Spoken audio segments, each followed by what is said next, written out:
And we are live. Here we are, the Commissioner Evaluation Show. Welcome to the Commissioner Evaluation Show. Commissioner Evaluation Show.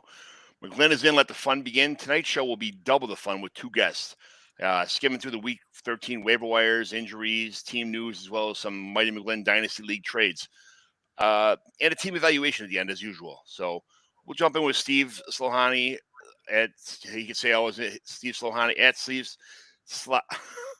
Slavi Wine Kenobi, I love that. Tim George at the Mouth Podcast, and myself for a great show. So, a little bit about myself. When we start these podcasts, I kind of say what happened the previous week. There was no show last week for Thanksgiving. Just everybody wanted to do family and shuffle all over the place. I have a crazy work schedule. The 12 4 on 4 off, 12 rotating shifts. So, it just made everything crazy. So I just let the professionals do it, and I I will. I'll have a good show this week. But the good thing is that I was able to spend time with a lot of my family this Thanksgiving, as well as did a pheasant hunting trip with my dad, my uncle Denny, my brother Peter, my cousin Ray, my two sons, Stephen and Johnny. Caught about 15 birds. We had them stripped, and then we fried them up with some breading, some fried in butter.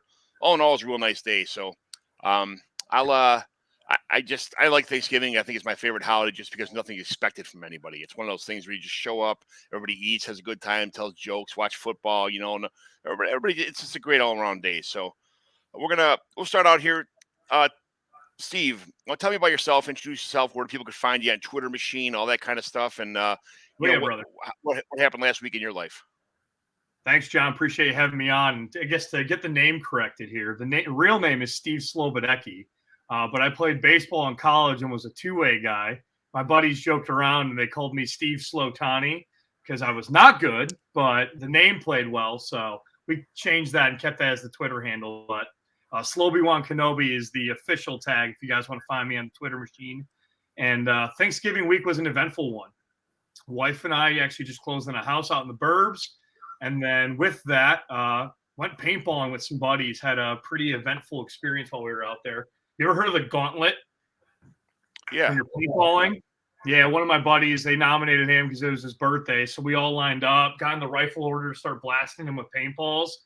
And as he's sprinting and going across, getting crushed, dude runs straight into a telephone pole, just absolutely smokes himself, falls back. So made for a pretty entertaining, good laugh. He's fine. He's a stunt man for trade, so all good. But that was the highlight of the Thanksgiving week for us, besides turkey, football, and all the other good stuff. So thanks for having me on today.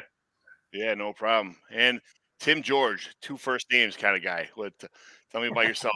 Yeah. So you guys can follow me at the Mouth Podcast, which I do occasionally. A little bit about myself. I got three kids, 5, 3, and 1, so pretty busy with that. And then I travel to the west coast of the country for work quite often. So a little bit about, I would say the same thing as John said. Love Thanksgiving. Thanksgiving's, my favorite holiday in a sense because you're sitting around with your family, you're bullshitting, having a couple of drinks, watching good football, eating good food. And then also my family and I are pretty competitive, so we're always playing. We got this horse racing game. We play some LCR, play 21. So just random things, but always keeping it pretty competitive. I guess the last week I would just say, outside of Thanksgiving, hanging out with the family on Saturday, had a couple buddies over and did watch the Michigan-Ohio State game and the Notre Dame USC game. So, Michigan back-to-back times won. But, just hung out with some buddies, drank some beers, did some, trick shots, set up kind of like a little bit of Winter Olympics, we call it. We do it every single year, bring in a new game, anything from LCR all the way to who could make a trick shot throwing a football. But, appreciate you having me on today. Looking forward to the discussion, and let's have ourselves a good time, boys. My friend Tommy Roger has Beer Olympics every summer for us. He's got a cottage out in way out west, whatever. I forgot what city it's in, but every year you got to come up with a brand new original game. So I made a life-size battleship board that's like 4 foot by 4 feet, and I made little boats out of wood and I painted them gray. And each one holds one holds 6 shots, one holds 4 shots, one holds 2 or 3. So it's 19 shots of whiskey, whatever it is that you play with when you play this game. So if I got the if you say like B12, I got Velcro up there with Velcro chips. You can mark the board on the top too. It's super awesome. It's everybody stuff like that. it's stupid little games, bean bags. It's battle shots. It's all kind of whatever. But it's it starts out with a case race for your team. So the better people, more people you have in your team, the better. It's just a blast. I love doing that stuff. I love hanging out with my buddies from grammar school, and like you guys were saying, or I was saying before anyway. You guys are both going to be in my home league this year. I have a series of home leagues. I have a lot of guys from around the area that I found on the Twitter machine. Every year I try to start a new league. So you saw some of the people that are already going to be in the league now. Pat Fitzmaurice is waiting to jump in there too. So it'll be the final clog or the final guy to jump in and finish the roster itself. But I can't wait to jump in with you guys. I love playing Dynasty with all these awesome people that are the podcasters and creators and content creators, and just people that are. It's not like playing with your grandma or your aunt who get lucky in a redraft league because they just drafted everything. Dynasty is a whole different animal where you have to be good year after year. Every trade you make, you're going to pay the benefit. You're going to pay the piper if it's wrong. And sometimes you're going to make trades that look great on paper or look great in right now.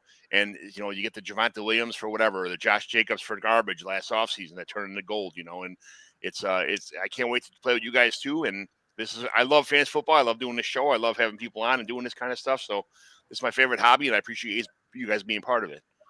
So, tell me about the day in the life of yourself, Tim. Like, what do you got going on? Like, what do you do for work?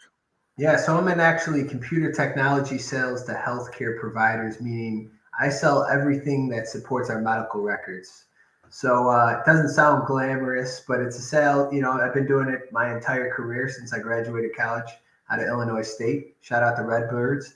Shout out to James Robinson, who got benched. He was on my podcast before. But yeah, I travel. I get to work from home. Like I was telling John earlier, on 3 screens, still always busy. And then I, entertaining customers, going to different meetings everywhere from here to Seattle, where they're happy that there is no more Russ. But yeah, so I'm in sales and taking care of my 3 kids. So that's the day in the life of me.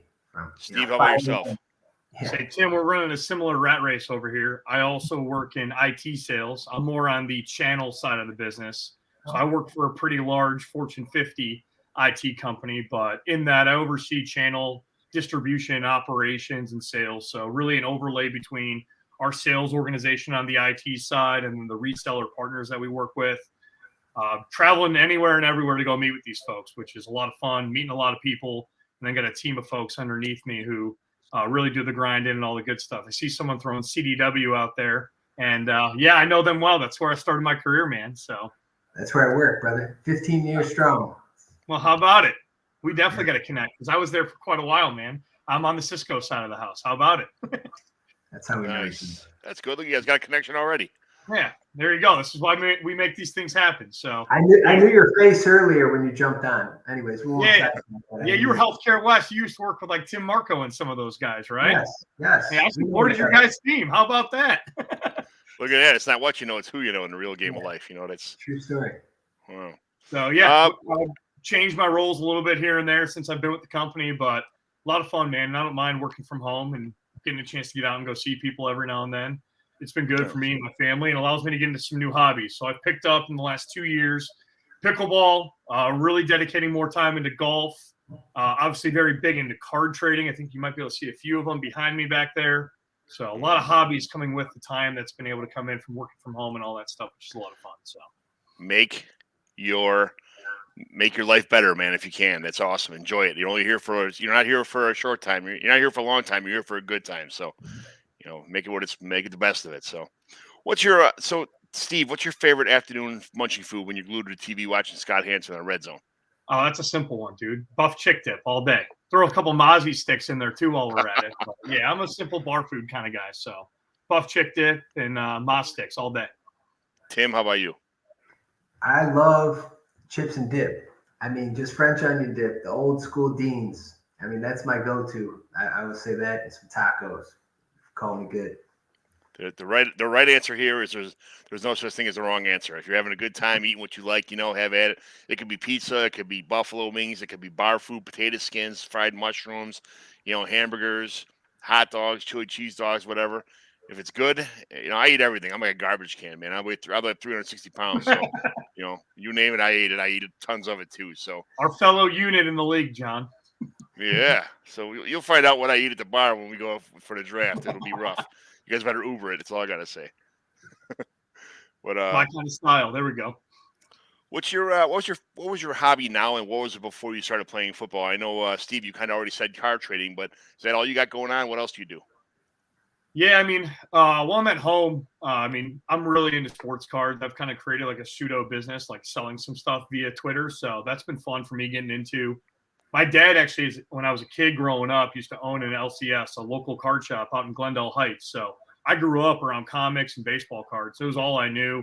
Collected all the way into my teens, and when I went away to college, kind of broke the habit. COVID hit, and I'm like, well, hell, let's get back into it. So that's been a lot of my time when I'm at home. Is that besides fantasy, and then more or less getting active. So like bike rides, being in the city, going up at the lake, and just riding the bike around. I mentioned playing pickleball, which has been a lot of fun.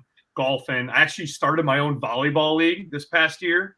Was done paying the ridiculous fees that the city of Chicago charges through their league. So said screw it, got myself a permit, created my own 8-team league, and that was pretty fun. So yeah, sports, being active, getting out there, and the good old hobbies that surround the sports that we all like, know, and love.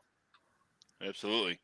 No, we used to play volleyball all the time on the weekends and stuff too, so that's cool. I used to work at the School of the Art Institute right on Michigan Avenue. So like I would be at work and I'd watch we'd see all the Blackhawks parades. Oh yeah. At my lunchtime, I'd sit on the roof and eat lunch and listen to Lollapalooza. I had free parking for bike to drive all the time. I didn't have free parking. I had to pay for my parking, but I parked on this right underneath Millennium Park. So I worked there for about 5 years. It was an awesome place to work at because everything was so close. We walked to Chicago for lunch. It was super. I loved it. I'm a city person, man. I love downtown. I need people around me. I need millions of people around me. I'm that kind of guy. It's funny you're mentioning parades because I don't know if we're going to be having any of those anytime soon in this city, man. So I'd happily go back to those days. Honestly, I think the best opportunity we have right now is probably the Bears. And then the White Sox. The same. Cross our fingers, man. Bears are kind of doing it right. So, where do you see yourself in 5 years in the fantasy football community? Is this something that you guys are just having a great time? Are you trying to pursue anything? Or what are you going on? Tim, what do you think? Yeah, I take it serious. Like I said, my kids are in that learning stage. So I try to, I spend a tremendous amount of downtime. I wake up super early, doing different stuff, research or whatnot. I don't know. I think it takes a full-time job to get the Twitter followers if you're into that, Instagram followers, set up a TikTok. So, my impact is like short and sweet, right? People around me can get knowledge from me. I like to, I don't need to have the outlandish bullshit takes. I pay attention. To be very honest with you, I've probably followed half of these guys. I got, friends either in Texas or Chicago coaching and Colorado coaching high school athletes. So I hear about these kids pretty early on. And, I would just say my impact would be, I guess, custom, right? It's not going to be, I'm like a boutique hotel, baby. You go there, you love it, you enjoy it, you get your good time. But I'm not over marketing the shit out like I'm a Hyatt. So that's what. Is that the new team name for the upcoming league, the Boutique Hotel? Boutique Hotel, baby. You can stay. There you go. You got it. If you got a chance to spend did I get you, Steve, yet on that one? I'll jump in there real quick. For me, it's really a hobby, right? I think at some point we'd all have a dream of like how cool it would be to be like a Matthew Berry and being able to have fantasy as a job. But really for me, it's a way to communicate with people and get to know good guys like you guys. And really from there, I like talking the game. Like it's a passion of mine. I can't remember when I started playing, but I spend more time on fantasy football times. I think I do my own job, which is a good and a bad in its own ways, right? Don't let my bosses hear that. But it's a fun hobby to be in. I got a couple of goals for myself I have set. I want to win a major FFPC tournament by the time I croak. I want to find a way to win a DK tournament because I never have. It drives me nuts that I've never gotten one with all the cards I've played. And then I want to find a way to get into Scott's Fishbowl eventually and compete in that. So some goals I got out there, but other than that, man, just having fun and getting to know guys and talking shop around football. That's what it's all about, man. I ran the Scott Fishbowl live drafts this year, so I'll do everything I possibly can to make sure you're in the drafts next year. We'll meet up, draft together, have a good time, make it a thing. So, that's great. Yeah, that's awesome. So, all right, what do you see yourself in 5 years? I'm sorry, we already said. If you got to spend 2 minutes with yourself, with your 18-year-old self, on your high school graduation day, what would your young and multiple person? What would yourself say to a young and multiple version of yourself, Tim? I would say this could be good for anyone now too. I would just say don't hold on to things, right? Like no need to have any grudges or be bummed out for a long period of time because like you said it earlier, John, we're not here for a long time. We're here for a good time. So, maybe when I was 18, I was a little bit more stubborn than you need to be. So I would just say, everything passes, right? I mean, shout out to Deshaun Watson. He'll be back after 485 massages. So he'll be starting. So, hey, people get over things and so should you. And then life will be a lot easier, I should say. How about you, Steve? It's funny. It's a loaded question, right? First thing that comes to mind is just, hey, don't date people in college. That's just stupid. Like, have fun, right? But, I mean, really, like, looking back, it's like, hey, number one, like, you'll be shocked at where you end up and how hard work actually pays off for you. And really, to the other side of what Tim's saying, it's like, just enjoy the moments. Like, you forget how impactful the little things are as you're going through it. Like, the little memories you make from going through the dorm rooms in college to the stupid trips back in the summer to the odd jobs that you work. It all kind of gets you to where you end up being today. And those little moments make all the difference in the day, and got to have fun and enjoy it. That's what it's all about, enjoying it and having a good time. So make the best of it. So let's move on to some fantasy football stuff for a minute here. As long as that's what we're here for. So that's what the people came here to see. Oh, yeah. So the first thing I always say, look for the mistakes of your league mates, especially in dynasty leagues. All my leagues are like 12 teams, 30 roster spots. So they're big size leagues, but there's still every week there's still people on waiver wire. We still have 10, 12, 14 waiver. You got to see who people drop. That's the number one spot. It's almost more important than picking people up sometimes. So all these waiver wires are great, but watch who's desperate to pick these people up and watch who they drop to pick them up. So we'll start with the quarterback position. We all saw Mike White do pretty well last year. So he did really good last year. He's opening up the offense. That's one person. Jordan Love, I don't know what they're going to do. We'll talk about that later. But with the situations with both of these people coming, with both of these quarterbacks coming to, ahead, they're going to have to make a decision financially for this. So we'll talk about that later. But running backs, Donovan Knight, because of Michael Carter, Antonio Gibson. I like Antonio Gibson, so he's my guy. I think if they're ahead in games, they're just going to play defense and pound Robinson. So I'm still a Gibby guy. JaMychal Hasty, because we'll have to monitor the ETN situation. Ty Davis Price, because of half of San Francisco's backfield is hurt. Melvin Gordon to KC makes kind of murks the water up a little bit in that offense. Jalen Warren from Pittsburgh, Najee Harris. Some Pierre Strong is somebody that might be a good pickup because Damian Harris is injury now. Zamir White from the Raiders, monitor Josh Jacobs. And then a handful of receivers, Isaiah McKenzie, that's people should already have him anyway, but Zay Jones is someone that, these are probably almost redraft guys because every dynasty league has all these guys, and then like tight end Tyler Conklin, Hunter Henry, Jelani Woods. I don't know if you watched the game last night, but Woods is getting peckered like crazy. So any quarterbacks that I forgot or you guys want to talk about? No, I think Mike White's a unique discussion point because the Jets have obviously picked the lane. And at this point, you can't go back to Zach Wilson unless Mike White truly falters. You look at the Jets' upcoming schedule. They've got the Vikings and the Bills, which are two pretty tough games. But then if Mike White's still a starter come the fantasy playoffs, you've got the Lions at home. You've got the Jags and the Seahawks, all potential shootouts. So if Mike White can survive the gauntlet of these next two games, he's a pretty intriguing pickup for me. If you're in need, you're playing in a super flex league, a 2 QB league, like he's a guy who can probably get you some points. He can maybe be a difference maker in fantasy playoffs. Just two thoughts there. Too many quarterbacks I forgot? No, I mean, I agree on the Mike White. I actually started him in the first round of Scott Fishbowl playoffs, and he had most points in my team. So, but he doesn't get to play the Bears defense every week. And also, life comes at you fast. I mean, look, no one, I don't think many people outside of Matt Ryan's household thought he would ever start another game for the Colts this year, and he came back. The NFL is a week by week. So, I mean, the thing we talked about money with Jordan Love, you brought that up, John, same concept. Mr. Wilson, he's a MILF hunter, but he's also a first-round pick. So he does get paid at a high clip. And that's why they wanted this to be a learning lesson in the sense that he did really suck. Obviously, I don't know if that was his preparation or whatnot. But I do believe, and then also don't forget, Mike White came out super hot last year in his first start. And then the second game, he fell on his face. So we'll see what he does in the next 2 games. You said he's playing some pretty decent defenses. So we'll see what happens. I mean, I hope he does well personally. But, yeah, he's not a bad pickup. I mean, if he does get on a roll, like you said, he'll ride you out for the rest of the season, and who knows what can happen. So. Yeah, if Mike White was playing the Patriots last week, it might have been a whole different story than playing the Bears, is right. So, running backs. Any running backs that I missed besides Ivan Knight and Gibson and Hasty and Price and all them guys? Anything else you could think of that I may have left out? How many people cut James Robinson, right? He just gets blackballed. He gets traded for, right, the Jets, and then he's a last-minute healthy scratch.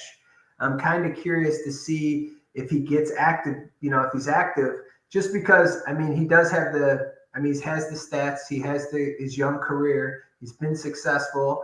We're alumni. He has been on my podcast. He's a good dude. I just don't know what happened. Obviously, you don't trade for a guy in a playoff run, right? The Jets haven't been this good since, I don't know, Vinny Testaverde. No, I'm kidding. But so you want to see. I wonder if anyone dropped him. You did start this out saying people are getting impatient. So are they cutting? I mean, did he get cut? And if so, I'd rather take my chances with him. He will be a free agent next year in a dynasty. You could get him for absolutely nothing. And we got to remember, he came off an Achilles. So that might be honestly, a free running back. Absolutely. Yeah, absolutely.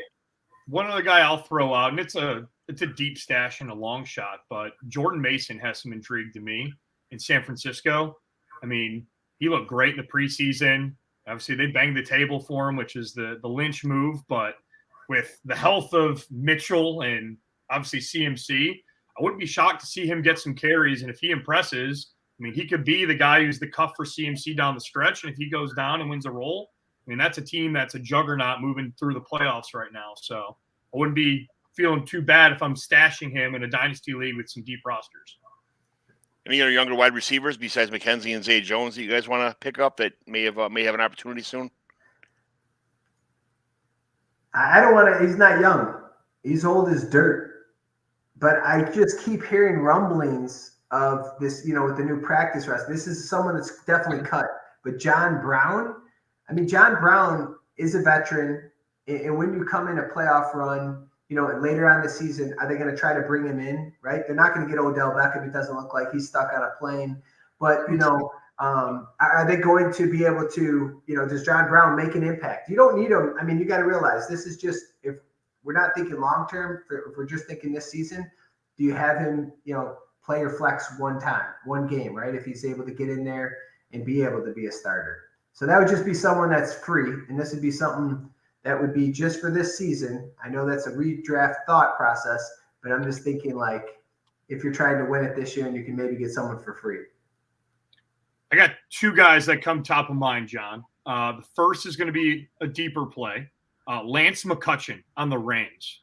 I look at that offense right now and they stink, but it's a completely barren receiver room outside of Van Jefferson and Tutu Atwell. Lance McCutcheon showed pretty well in the preseason. They are realistically in search of a wide receiver 2 going into next year based on Allen Robinson's performance. So can he go out, earn a role with Bryce Perkins? I don't know, but with a team that's going to be down, likely tanking in many ways, I'm willing to throw a dart throw there. And he's pretty much free in any redraft league, obviously. And then he's on the waivers in quite a bit of my dynasty leagues too. So depending on how deep your rosters are. So that's one. The other guy, more likely owned in a dynasty, but in a redraft, definitely available, David Bell. Watson's back. I think he's got a chance to make a difference. We've seen his snap rate pick up. We've seen his target rate pick up the last couple of weeks. The guy's clearly talented, super productive coming out of Purdue. That's a guy I'd be willing to throw a dart at also with his big playability and ability to just be a route technician and kind of give some separation off of Amari Cooper. So those are two guys I'm looking at if I'm looking deep in the waiver wire right now and looking towards the playoffs. Isaiah Hodgins is someone I have on my team, and a lot of the Giants don't have anybody to throw to pretty much. So, Lance McCutcheon is somebody I have him on almost every team. So you're not going to go away with those kind of pickups with me. That's it is what it is. Depends on your league structure. Come on. Yeah, I got Blackshear in a couple leagues too, a running back, stuff like that I'm holding on to. So yeah, it all depends on your league structure is right, and in PPR leagues, look for the guys that catch a lot of balls or are available. Or the NFL stands for not for long when you can't produce on the field. So we've got to get the producers out there. That's kind of how that works. But tight ends is kind of a wasteland. But Conklin's been getting a pretty good target share. Hunter Henry should have had a touchdown the other day, but they called it a no touchdown. But and then we talked about Jelani Woods, but there's Greg Dulcich is still out there in a lot of leagues that people don't like. You. That offense isn't great, but there's got to be some kind of turning around the corner. There's got to be some kind of compromise to make the offense better. So, there's still diamonds in the rough. Any tight ends you can think of? I mean, everybody hates talking about tight ends, but I got one, likely owned in a lot of dynasty leagues, but could be available or could have been dropped by that lazy league mate like you talked about, and available in majority of redraft. Daniel Bellinger. I knew you were going to say him. I was going to say Dan Bellinger before you even said that. Yeah, reports are saying he's going to be back this week. Giants are clearly looking for playmakers. He produced early in the year. Guy's a physical specimen. I'm dialing him up anywhere and everywhere I can get my hands on him. 100% agree. That was a good one. I mean, way to steal that, Steve. Shout out to you. Yeah, there we go. Got to jump in quick here, Tim. Come on, brother. I was waiting for one of you guys not to say that so I could say it, but that's all right. You beat me to it. I liked it. I like when my guests are smarter than me. That's a great thing to have. It's a great. I had it right up here and everything. Stevie boy. So we got some injuries last week. Aaron Rodgers, ribs, thumb. Go get Jordan Love like we talked about. But Rodgers said that he's going to play this week. We'll see what happens. What people saying, what actually happens, whole different story. Najee Harris. I don't know what's going on with him, and now it's who knows? Elijah Mitchell, the rest of the season situation for fantasy wise anyway. Christian McCaffrey having knee issues. That could be a 1 week or shut him down for the season kind of thing, because if Christian McCaffrey's not healthy, he doesn't produce like we've seen in the past. Allen Robinson's out for the season now. Darnell Mooney's out for the season now. Any other guys that got hurt this week that are still hurt that either A, you want to drop, or you should be picking up? They're coming off injury, like a Bellinger kind of situation. No, but I would keep an eye on CMC. Like you said, I think they're going to be cautious with him, like you said. So if you could get his backup at least for a week or so, I don't think it's a shutdown situation. Just because a lot of people will say that he's got shut down the last 2 seasons. He also played for the worst team in the NFL, right? The Panthers. I mean, so I do believe that I wouldn't invest a tremendous amount, whatever you have to give up to get one of his backups, but I think he'll be fine.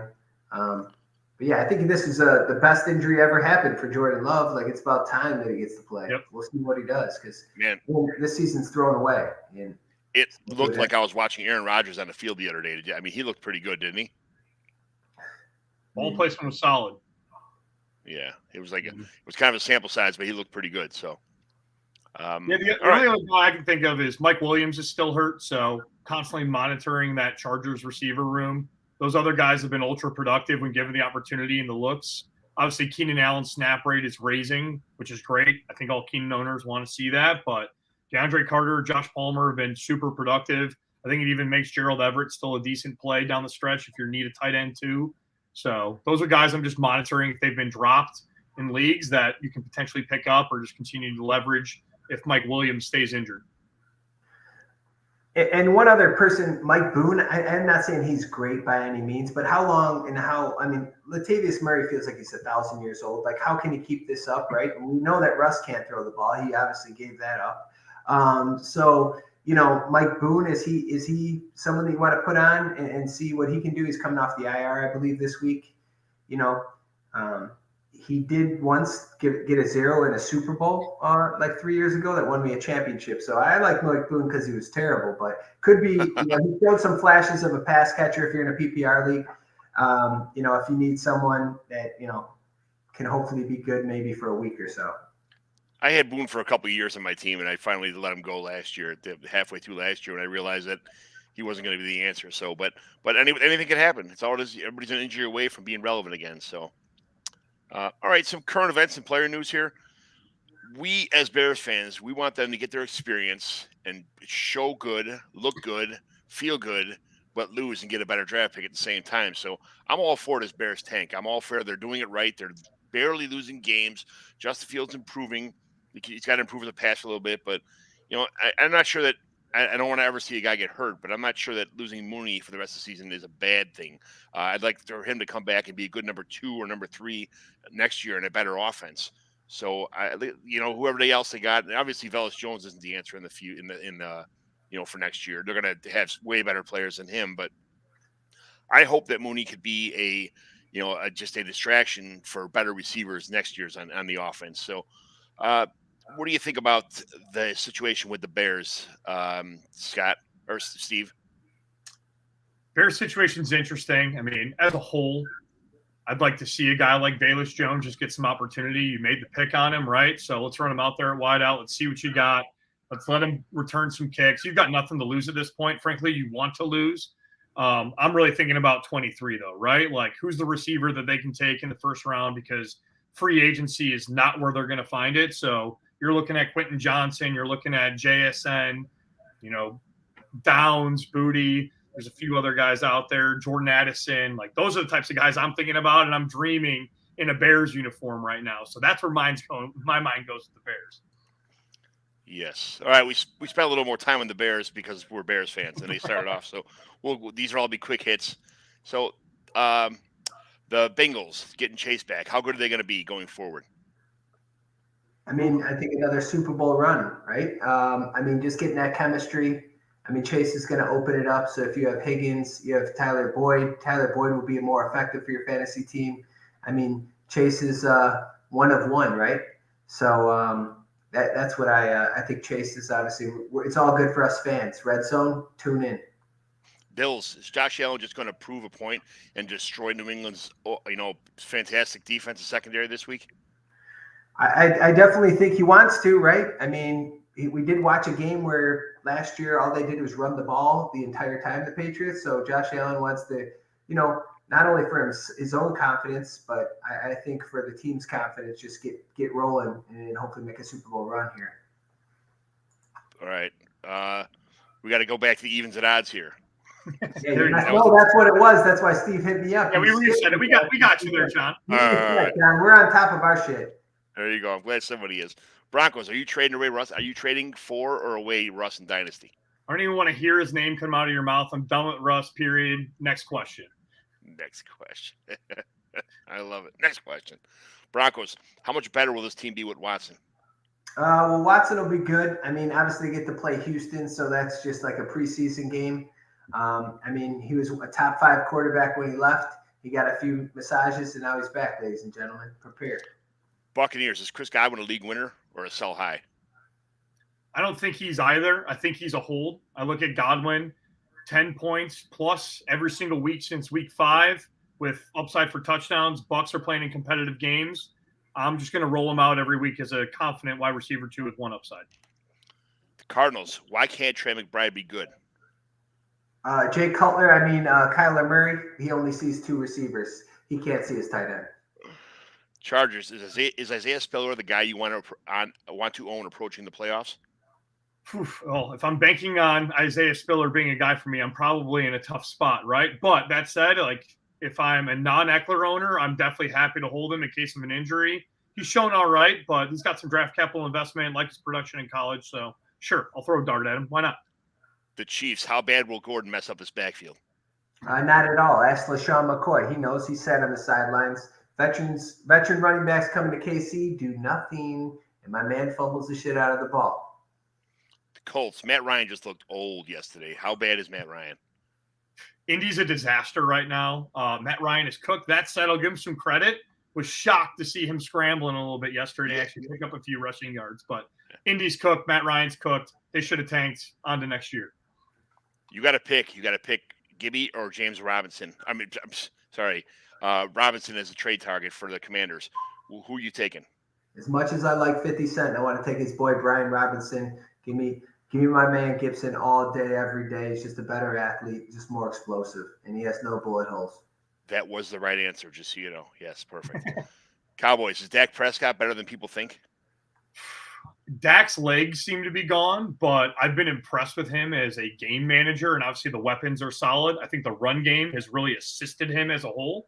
I'm in on Dak as like a low-end QB1. He's been solid. Dolphins, are you trying to get Mike Gesicki in every league right now because he's going to land in a great spot next year? Yeah, I mean, phenomenal athlete. He's got the size. He's athletic. You just got to land in a spot. I mean, Miami might be the spot. You want to – I mean, Tua is just only going to get better. They're going to leverage. They're going to open up his windows. He's going to get single coverage. I mean, you're hoping he re-signs in Miami. I know he is not putting the stats up, but like we discussed earlier, the tight end's the wasteland. Might as well get a decent piece. I'd love to see him in San Diego. That'd be a spot. Yeah.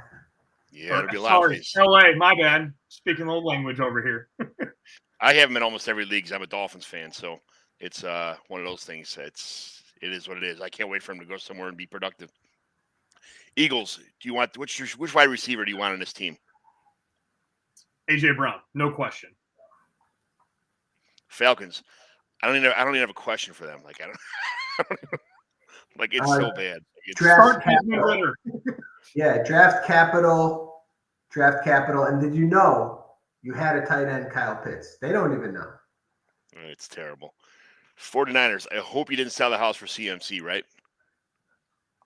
No, I personally did not. And as we talked about earlier, I definitely have some concern, but I still think CMC, if he's a guy down the stretch for you in the playoffs with the schedule that they've got coming up, you can be getting 17 points a week and still feeling all right about it.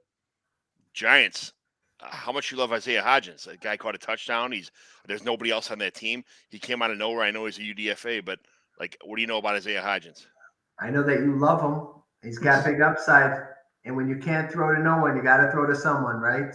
That's right. Isaiah's your man. Go, John, go. Jaguars, how good is Trevor Lawrence going to be?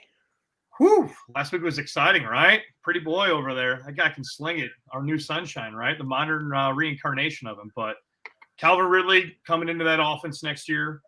Christian Kirk's been awesome. They should probably continue to invest in the O-line.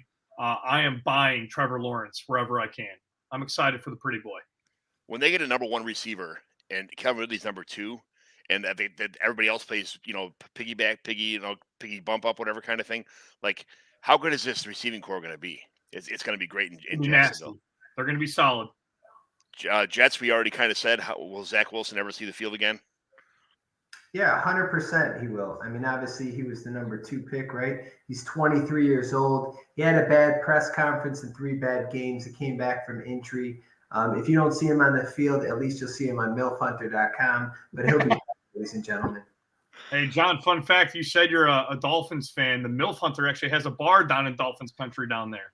I heard. Bar. Go find him. Zach Wilson will be sitting at that bar in 2 years. Yes, he will. Lions.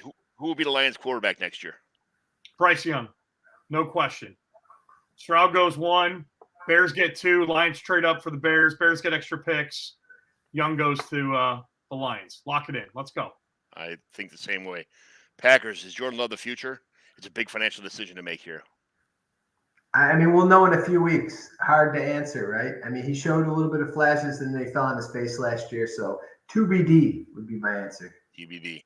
Panthers, DJ Moore's Chris Godwin Part 2. True or false? God, I wish. False. But can someone free him, please? I mean, why can't Carolina tank like the rest of the teams that are to get a real quarterback? I'll say this. It's a shame that Matt Corral got hurt because I would have loved to see him down this stretch and actually giving DJ Moore an arm that could potentially throw him the ball. But, yeah, not happening. I'll take him at what he is as a wide receiver 3 for now, though. Patriots, is Mac Jones creeping into fantasy relevance? Oh, yeah. He's got the best coach to ever do it. I mean, Mac is back, baby. Jump on the bandwagon, get him cheap, or he'll be too high to pay for next year. That's right. He's a good quarterback. Raiders, how much can Josh Jacobs take? God, feel for the guy right now because they're going to continue to run him into the ground for no reason because they stink. If I'm him, I want to find a way to be done for the season to make sure I'm healthy going into my free agency where he's already clearly proved himself to go be a top-end free agent in next year's class, which is a crowded one. So feel for the guy. Yeah, absolutely. Kyron Williams is a sell high right now or a buy? I mean, I would sell high if you can. That team is terrible. If you want an asset from that team, go ahead. There's not a lot of running backs that make an impact right now when their team sucks. And, the Rams will somehow be able to get more salary cap and be able to get a veteran in there and somehow, be able to trick the system and get someone. So I would sell high. An offensive line, maybe that would help a little bit for a running game. That's kind of important. Ravens, Gus Bus, the best they have. That's tough because I love J.K. Dobbins, but man, the injuries have mounted up now. I think it's going to be a full-blown committee there. They got to find a way to do something different. The Ravens are an enigma right now to me. I think the Bateman injury really affected them and that offense as a whole. But yeah, I like Gus. I think he's going to be the one getting goal line touches at least till J.K.'s back. So why not ride him? Saints, where the fuck is Jameis Winston? Seriously. Joe Stone Crab, downtown Chicago. Big crab leg guy. Loves to take Ubers. No, Jameis is in the wasteland, baby. His coach, Dennis Allen, is getting fired. And also, just so you know, if you've seen any memes or any funny shit Jameis is in, he's like running into walls. He's like your boy at paintball. He's just a shit. And you're just like, okay, he can't start because this guy's a goofy bastard. I know one of his former college quarterbacks he would bring Hennessy in the video room in college. I know college a long time ago. Jameis is kind of a unique human. I'll just keep it at that. He is my favorite quarterback in the NFL, so it is. We got to get Fox on the line and get him in the booth. Forget making him somebody's backup quarterback. Jameis would be an entertaining man. Would. Seahawks, is this team just blah blah, but it's actually good. I mean, it's what is going on? How does the Seahawks make it work? Ooh, I pulled some numbers here real quick. So they're just above average in neutral pass rate. But last 5 weeks, Seahawks, number 2 in pass rate over expectation. And here's who they've got on deck. Rams, Panthers, 49ers, Chiefs, and Jets. That's a lot of shootouts. If I'm a team moving in the fantasy playoffs, I want a Seahawk on my team. I'm a believer. I think they find a way to sneak in and they get that last wild card. Nice. Steelers, the Kenny Pickett and George Pickens connection will be great for a long time. True or false? Oh, 100%. I mean, Tomlin, he finds dogs. I mean, George Pickens was a dog. I wish the Bears would have taken him. They didn't. I mean, he had an ACL. He came back. He played for the Bulldogs, if you guys don't remember. I mean, he's a dog. And Kenny Pickens is a winner. I mean, you got to take some time. The NFL is a tough business. So, yeah, unfortunately, the Steelers will be the Steelers and continue great success after this year. Obviously, they're not playing that well, even though they were 2.5-point underdogs yesterday. I took the money line and won. But, yeah, I mean, lucky them. The Steelers, I mean, the rich stay rich, I mean, that's a great combo. Absolutely is. I just traded for them. I traded away Devonta Smith, Pierre Strong, a 23 late first, and a 23 second for George Pickens and Kenny Pickett. So, I like that combination. I'm okay with. I just traded for Pickens myself too. You guys traded for him. Some of us drafted him from day one, baby. We were believers back in the day. When he had one leg, I still trusted George. You know why, Timmy George? Trust George and Pickens. The Texans, was Dameon Pierce fool's gold? Nah, I'm a believer, right? I mean, that team just stinks. At some point, that luck is going to run out. That said, if I am a Dameon Pierce owner in Dynasty, I am definitely trying to entertain and see if I can get a 23-1 for him, see who's still bought into the luster. Maybe he pops in a game here and you can flip him, but I think he'll be just fine as an RB2 next year. Titans, why do people hate Ryan Tannehill? Because his wife is hot. Dudes She is hate hot. dudes with hot wives. She is hot. You know what? He's a better looking version of Kirk Cousins. I have no idea. I mean, I can understand because he shit the bed in the playoff game through 3 interceptions. But, I mean, if you picked him up 2 years ago, it was fool's gold. I mean, you literally could have rode him out, won your fantasy leagues. I don't know. I mean, he only has 10 touchdowns this year with 4 interceptions. But like I said, he's a better looking Kirk Cousins, I think. And he has a hot wife. People don't like that. Haters going to hate. Right. Are Vikings, are they going to Super Bowl? No. Fuck them. They're frauds, man. It's going to be the Niners or the Eagles coming out of the NFC. Fuck the Vikings. They stink. There you go. All right, so in the Mighty McGlynn trades, which you guys will be in the Mighty McGlynn home leagues is what I call them. I tagged it in my post today. It's all these leagues are all the same. It's 12-team dynasty superflex PPR tight end premium 0.75, 12 starters, quarterback, running back, wide receiver, tight end, and then 2 flexes to start off with. It'll jump up 3 flexes in year 2, and then 20 bench players. It starts off with 25 on the first year, and then when we do the rookie draft, you import 5 more positions. So that's kind of how these are going to work.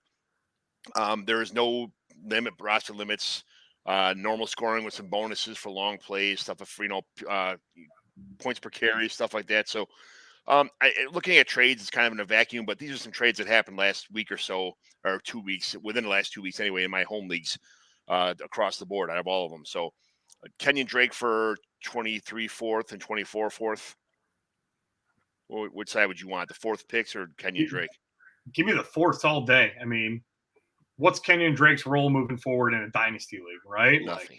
Like, I'll take a couple dart throws rather than taking a guy who's washed up and is the RB3, arguably RB4 on his team. I mean, he's had some productive weeks, but I'm out on Drake. So give me the 4th. Jarrett McKinnon for a 4th. I'm going to say a mid-4th.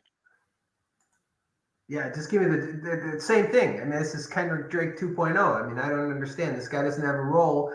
Obviously, if he's going to do anything in the greatest offense known to man, which would be the Kansas City Chiefs this year, he doesn't even have a role there. They're getting Melvin, I fumble a lot, Gordon. So, I mean, just give me – I'd rather have a dart throw, a young guy that can make his splash.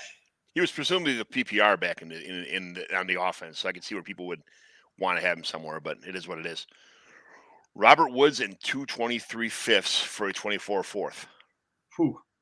When you're that late in a draft, I'm all about getting quantity at that point and seeing if I could hit. So as much as Robert Woods is washed, I'll take the 2 fifths over the 1/4, assuming that the 4th's late, because at that point you're throwing darts and hoping somebody hits. So give me a chance on 2 fifths and see if Bobby Trees can have a good week or 2 here or there. This guy was just it's somebody that's punting, like he wanted a 4th instead of Woods in the 5th. So he just kind of played piggy bump up with stuff. So yeah, that's kind of what it is.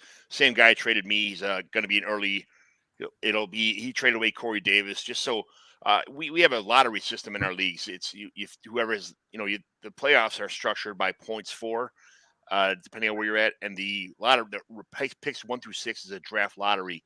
So whoever scores the least amount of points and the max points for on Sleeper gets that's 40 of 96 balls. So it's like an NBA lottery style. So you can't just tank away because you're not guaranteed 101 or 102 for the first round anyway. So he traded away Corey Davis. I said I'm a 24 fifth. I like Corey Davis still. The 24 fifth. I mean, I don't know what you're going to do with that. So I like Corey Davis in this offense a little bit. I'm still a contender. So what do you think? I like the Corey Davis part. I don't understand. I mean, we talked about Tannehill getting hate. I mean, why does Corey Davis? Obviously, the guy can't stay healthy, but there's got to be something. He hasn't put up the stats. He's still got a contract extension after his rookie contract.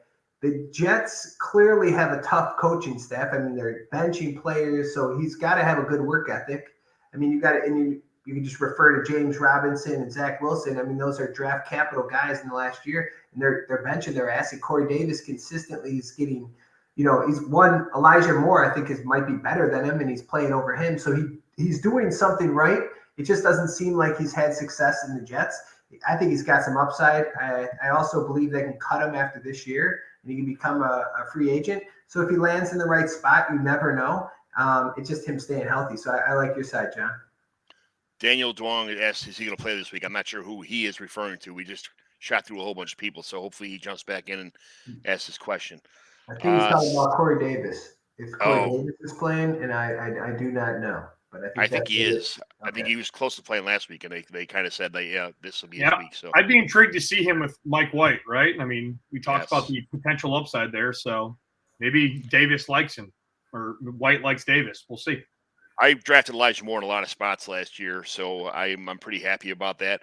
I don't really care if he's struggling early on in his career. I know he's a great ball player, so I'll if the whole offense opens up, then it opens up. I'll take both of them. I don't if somebody gets hurt, then it is what it is. So Sam Darnold and Paris Campbell for Tom Brady.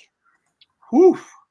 That's an interesting one. I mean, how many more years does Tommy have? I don't know. But, I mean, if you're a team that needs a quarterback, I mean, I'd take Tom. Otherwise, I mean, Paris Campbell has shown all right in some flashes here, somewhat resurrecting his career. But I'm probably leaning to Tom Brady's side because I'm assuming the trade is made for a guy who needs a quarterback and he's starting him. So I think you get a good get out of that because Darnold's whatever at this point.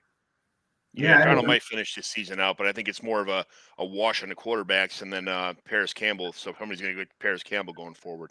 Yeah, I don't know if a lot of people are Ohio State fans, but Brian Hartline, you might have heard of him. He's the guru that gets all these kids. He's the wide receiver coach at Ohio State. He said his best wide receivers he's ever coached, and he broke them down in different categories. And he's had anywhere from like Michael Thomas to freaking Garrett Wilson. He said the fastest dude he's ever coached was Paris Campbell. So unless my team is going to hopefully win this year, and I needed a backup or a flex, that's a good spot. So both teams could have benefited that. I think Paris Campbell has a lot of tread on the tires. They say, or he has a good future, I should say. I was about to use the analogy. I didn't know what the hell I was going to say. Got a lot of tread on his tires still. Yeah. That dude's fast as shit. Let him get a decent quarterback. Let him get in a decent system. And because the Colts have been a wasteland from a quarterback standpoint since Andrew Luck on that one random day said, I'm gone. So we'll see. I like Paris Campbell, honestly. If you can get your hands on him too, that's a nice dynasty. If you could, especially after yesterday, after he had one catch for 11 yards, you can maybe get him real cheap. And I think he's got a bright future. I honestly do. Daniel, he just chimed back in and said he meant Josh Jacobs. Oops. So that being said, that whole offense runs through Josh Jacobs. It is what it is. It's they got a good receiver and a decent quarterback. But I just the running game. The Josh Jacobs. What did he have? 28 carries this week or 28 touches or something like that. They said he's not going to practice all week long in anticipation for him playing this week. So I honestly think that if he came in after the injury and ran an 80-yard run to win the game, I think he's okay. It's probably just something that they got to massage a little bit, put goat's milk on, have him not walk around, have him carry him in his, have his 4 or 5 people carrying him around that, so he doesn't get his strain anything. But I think he'll play this week. He may not have the humongous workload, but that's okay. I mean, it is what it is. Even if he has over 20 carries, he'll be fine. Yeah. And here's a little insight on the NFL. They don't give rest days. They got to do some fake ass injuries. So they're just like, hey, he's not going, so he doesn't have to talk to reporters. He could rest. They probably told his ass to stay home all week, to be honest with you, and just like, hey, relax, enjoy. I bet you Chris Johnson missed the entire week after he had that huge day too. Josh Jacobs they probably flew his ass out to the Bahamas and feeding him fruit right now, because 1 week you got, Derek Carr crying and he was super good at handing the ball off. So he got the smile and Josh Jacobs did all the work. So, he's enjoying fruit in the Bahamas. He's like, listen, go get Call of Duty, go sit with Kyler Murray, play your games, have a good day, and make it get better. Take your time. We'll give you some food drinks and some whatever bonbons and just take it easy, Exactly. Jacoby Myers for 2023 third, a 2023 fourth, and a late 23 second. Ooh. Jacoby Myers for 23 third, like mid-pack, 23 fourth mid, and a late 23 second. I'm going to say give me the picks here. I love the 23 class. There's a lot of depth there. We've seen in recent years you're able to find some gold in these later rounds. The 23-2 alone is probably the right price for Myers, in my opinion, especially anticipating New England to continue to address that wide receiver room. So I'm going to take the picks there, knowing that I'm going to get a couple extra on top of that too. I would imagine Jacoby Myers went for that high of a price tag. So I think it's kind of high for him, like you said. You probably could have got not throwing all those picks in there. It's because he is a free agent. And so there are some people, coming up this year. There's not a huge class coming out from a wide receiver standpoint. We know as Bears fans, we have all this money. So it depends what system he could fit in, right? If Juju doesn't sign back in KC and KC gets their hands on Jacoby Myers to run the slot, he could be worth a lot. So we'll see. I don't know. It's 2BD on that trade, right? That's another trade you said earlier, John. These trades come out like you're giving too much, but then, later find out you got to look at these guys' contracts. And, it's also going to go down to what system he lands in. If he lands in the Colts, he's going to be dog shit because they're not going to have a quarterback. Well, and maybe even though Matt Ryan's got one more year. But we'll see what happens. So TBD. I mean, a risk on both. Yeah. It's okay to be TBD sometimes. You don't have to be, we don't have to put a line in the sand and say that you're wrong or you're right. Sometimes it is TBD. If you think that these picks are going to make your team better, or if you think that Jacoby Myers will make your team better, then it is what it is. Have at it. So, Nick Chubb for 4:23 seconds. They're all like mid-round seconds. Whew. I'm probably sticking to Chubb, but we've seen in recent years you're able to find some great running back talent in these dynasty drafts in round 2. I mean, recent I think of is Rashad White, Dameon Pierce in some cases, if you drafted early enough. I mean, you're getting 2 of those guys for a Chubb. Well, then I'm feeling good about it, but I think it really comes down to what you get for those picks. I'm probably going to stick with Chubb, though, if I'm a contender. That's where I want to be. So it's a great price for a rebuild, I think. Like, if you're on a rebuild team and you need to get a bunch of pieces. I'm not a big pick fan. Are you guys going to find out I trade every fucking pick away when I get a chance almost for, If I'm trading Nick Chubb, though, it would pain me not getting a 1 in return with the way he's performed this year and going down the stretch. So that's why I said I'm going to keep Chubb. You got to get a 1 because at least there you're feeling good about what you're getting in return. Yeah, and it's like can you flip 4 2s. Yeah, exactly. And what can you go? What are you going to have to get in that first round? Is 4 of those picks going to get you in the first round? You want to see how the draft goes? Maybe you start talking to the guy that has like the 7th pick. Hey, I'll give you these 4 for that guy. Do you like anyone? You're going to pray that you get that, but then you're trading. Or Nick Chubb's elite. I don't know. That's tough. I would have kept with Nick Chubb. But that's I traded Nick Chubb away. Coming back too. I mean, look at my chops to see what that offense looks like. Yes. Yes, you are correct, sir. Jonathan Taylor for Joe Mixon and George Kittle. I'm going to take Taylor here. I think we're at the end of the road of elite George Kittle. I think Mixon's still got some productive years ahead of him, obviously, but we're starting to see that tread come down. He's been injured a few times now. I mean, JT's what? At worst, the RB3, RB4 in Dynasty. Give me that all day, right? Tight end's a wasteland. Kittle's had boom weeks here and there, but it's JT versus Mixon, in my opinion, in that deal. I'm taking JT 100 times out of 100. 100% agree. I mean, Jonathan Taylor can only get better. Like, people don't realize that. Like, his offense can't get any worse. His quarterback can't get any worse. The offensive line couldn't possibly play any worse. They literally had a stretch where they're like the worst offensive line in the NFL, or at least top 3. So, yeah, I love Jonathan Taylor. I mean, he's young. He's a stud. I don't give it. I mean, it pains me to say anything negative about George Kittle. My wife went to Iowa. He's a good dude. Seems like a guy you could drink 100 beers with. John, maybe we invite him to the draft. Shout out to George Kittle. But, I mean, you said it right. I think it's over. And I don't like anything to do with that quarterback situation moving forward in San Francisco. There's a lot of mouths to feed in San Francisco, right? I mean, the talent is still there for Kittle, right? It's the opportunity at hand, in my opinion. Like, he's still going to have his big boom weeks, but I'm with you. And I love the Iowa guy. I got him and Hawkinson's hair over here, brother. Like, I want to see him succeed. I just think with the way tight end shaped up, it's a 2-man race with a couple guys rising with all these injuries. But yeah, give me JT all day. Yeah, that San Francisco offense is just a wasteland. Kittle's not what he used to be. He's not the only show in town when everybody else is hurt. He's just a part of the puzzle now. So I get it. Jimmy Garoppolo for a 23 second and a 23 third, both mids.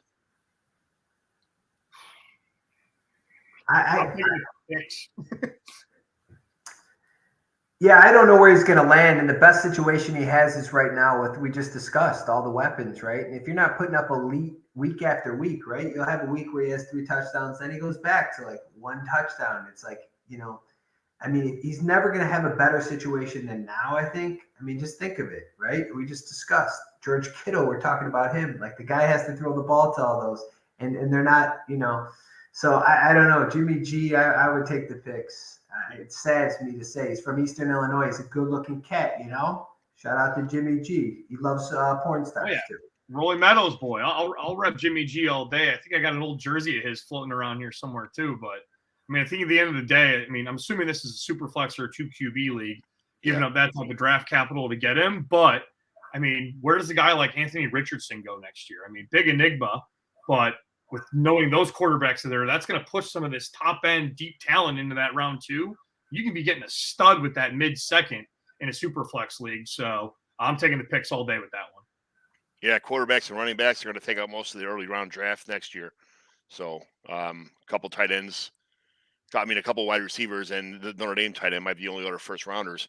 So yeah, I'll take the picks for that one too. I'm not a big Jimmy G fan. I think he's more an NFL quarterback than a fantasy quarterback in my opinion. I mean, great real life quarterback, right? Yeah, right. He's done a very good job stepping into a really difficult situation and has managed well with high expectations coming behind it. So I think the Niners are legit and they're the real deal despite all the injuries. So kudos to Jimmy G. Just not in that deal.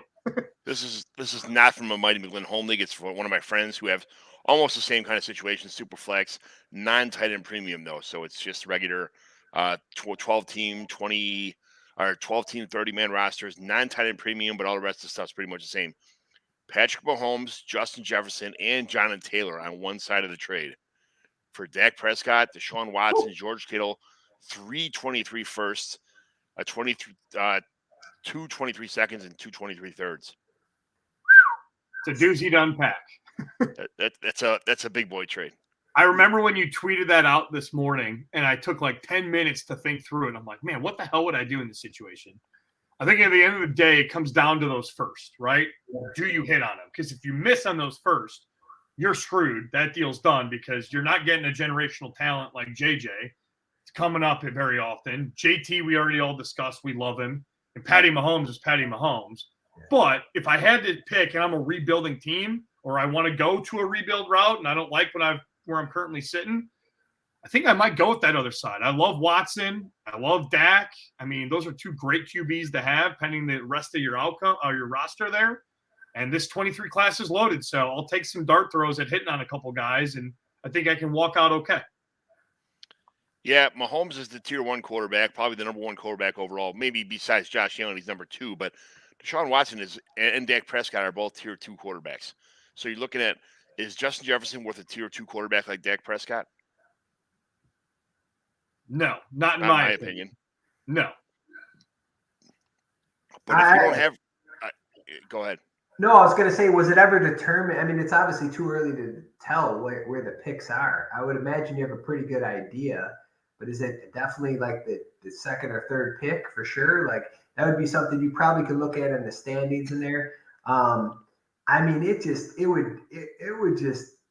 hard to swallow to get rid of 3 monsters. Like that's the whole concept of this. That's what trust me. I think Dak is probably a nice dude. I don't think Dak is that cool. Deshaun Watson hasn't played football in 2 years. He's one massage away from never playing again. George Kittle, we talked about, is probably not elite and he hangs around, I mean, he has lower body injuries. That's what sucks about George Kittle. That's going to slow you down that lower, and he's an awesome blocker. I mean, tight end's a tough position. And listen, we can look at all the the quarterbacks we want. We can talk about Bryce Young. We hope they're good. But guess what? What's his name wasn't even good against Michigan. That's a college team. One of the dudes is undersized. You're hoping Robinson doesn't get a gigantic bag from Texas, right? The running back from Texas. That dude's elite, but he's probably going to make $15 million playing at Texas next year. And I'm not even joking. Dude's got 2 Lamborghinis from the Lamborghini store in Austin. You don't believe me? You can Google that shit. That guy's making more money than Dak Prescott probably. So, I mean, it would hurt me to get rid of Patrick Mahomes. Justin Jefferson is a stud. He can only get better. And people bitch about Kirk Cousins. If Kirk Cousins sucks that bad, he's got to upgrade, right? So he's going to get better. He's super young. And then Jonathan Taylor, we talked about Jonathan Taylor. I think that dude he's got to be a vegan. That dude just is cut up and running people over last night. And we had Matt Ryan. He was playing with 2 left arms.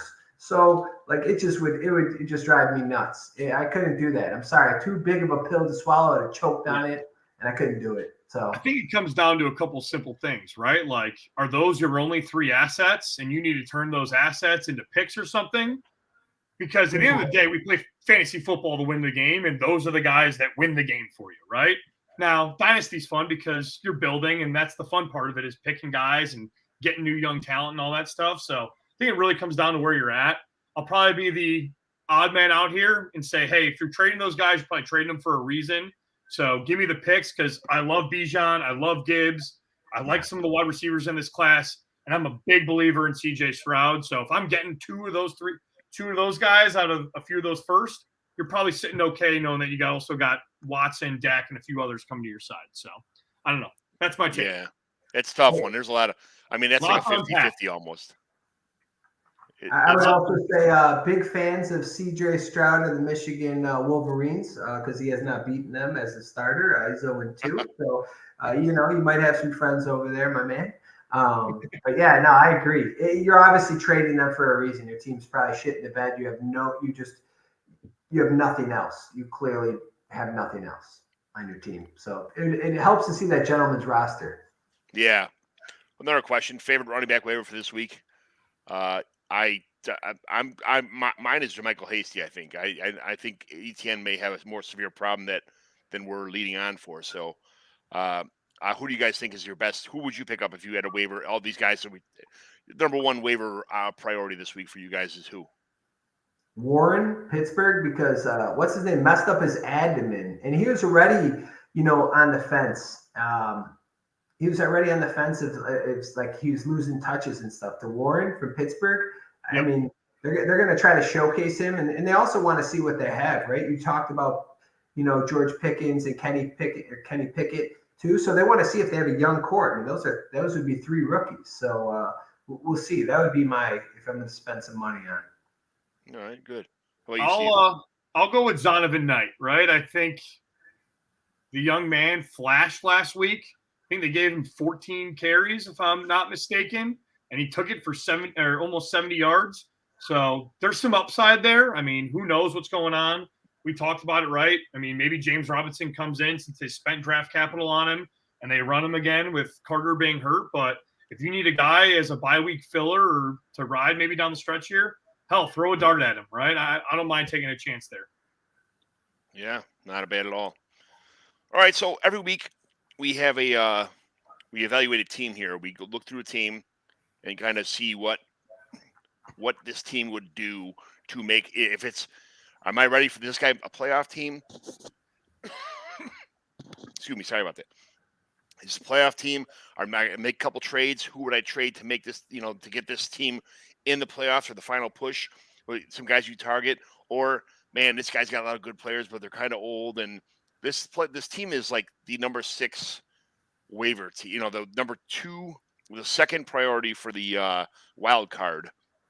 So they're barely making the playoffs right now. They're kind of skimming through. Their 6 teams below him are pretty bad. So he's in the playoffs, but there's 4 elite teams and then 2 wild card teams that are pretty good, but not as good as the top 2 teams. Top 2 teams in this league are just like kind of, elite. And then there's our 2 teams that are real good, and then there's 2 wild card teams that are a little bit worse than the last.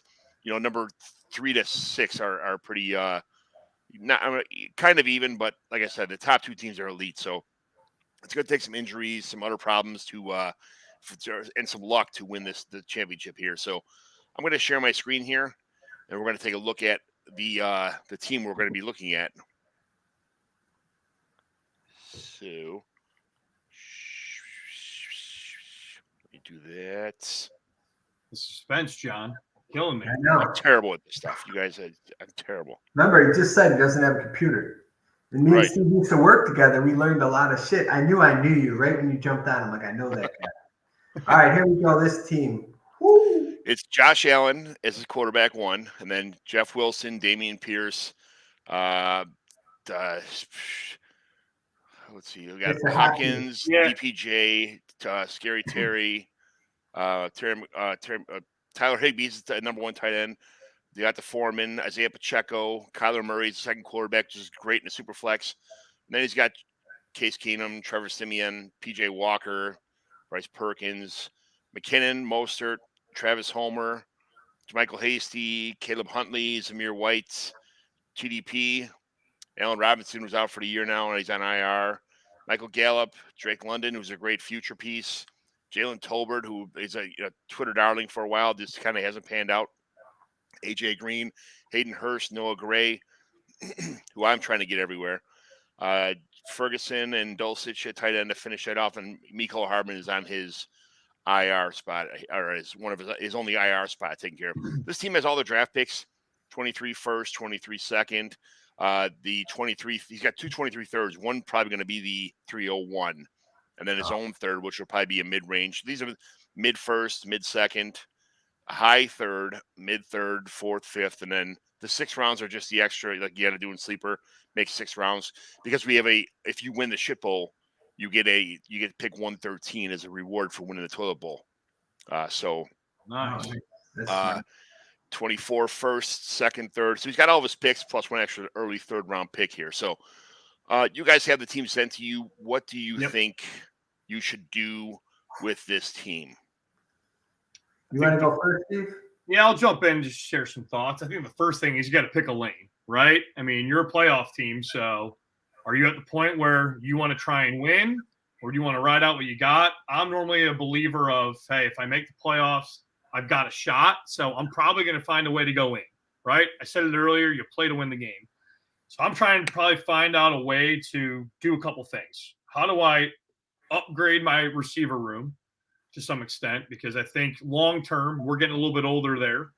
And I'm looking for some guys who maybe have some potential positive touchdown regression coming their way. 3 guys stand out, looking at some of the stats that were on Underdog today. DK Metcalf, Amon-Ra St. Brown, and Debo. Debo's the most intriguing to me right now because of the CMC injury. So I'm looking at him as a potential guy to maybe go and make a flip for. The other piece here is the RB room's a little shaky, right? I mean, Pierce hasn't been very solid. And then Jeff Wilson's his other back. I like Jeff Wilson. I think the Dolphins are legit.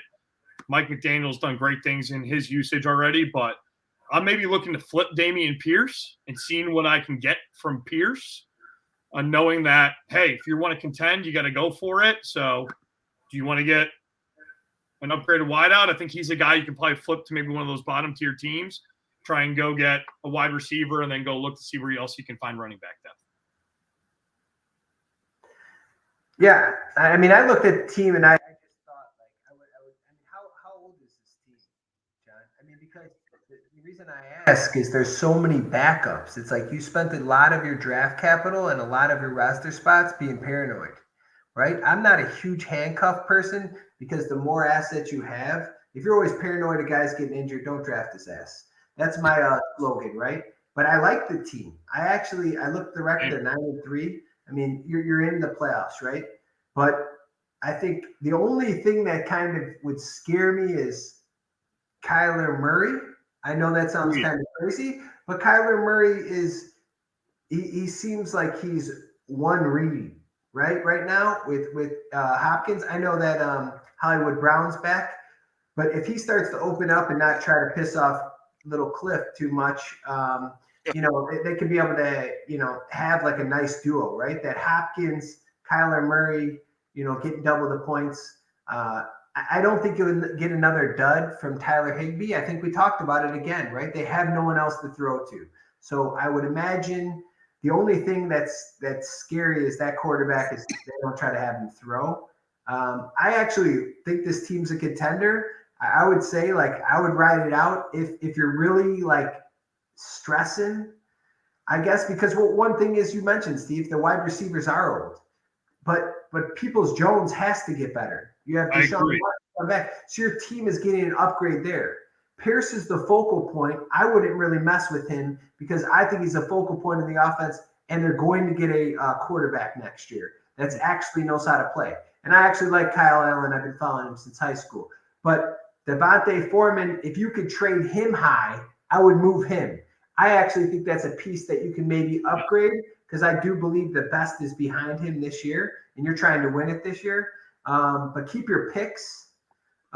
Perkins, yeah, that's who's dog shit. But he's got a lot of, like, I would keep your pick.